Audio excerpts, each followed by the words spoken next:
Bigo Bigo. Con trai mà.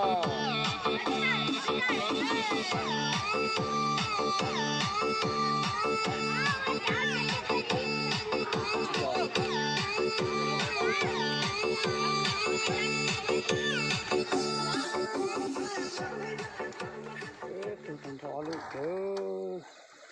Lọt tôi phải nó rồi. Lọt tôi phải trống nó rồi. Ngay tôi phải lưu la đi đủ kìa. Phải xem lên. Con con tôi phải nó. Tôi phải nó rồi. Chẳng trống bọc là phải nó lọt. Này kìa.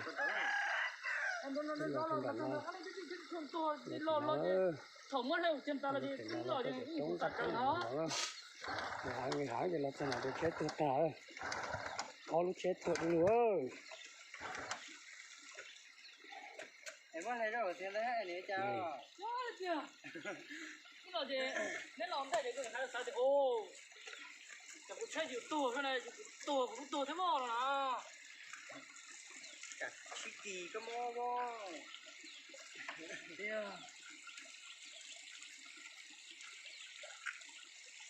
Vậy nó chỉ mất lê này chứ, mất lê.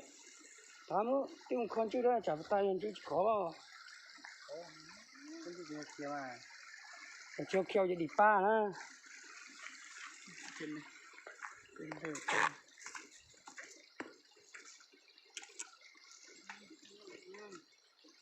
Này nó tua thì cái lông nó đừng thì hăn. Nên mà thoát được kia này. Kia vô.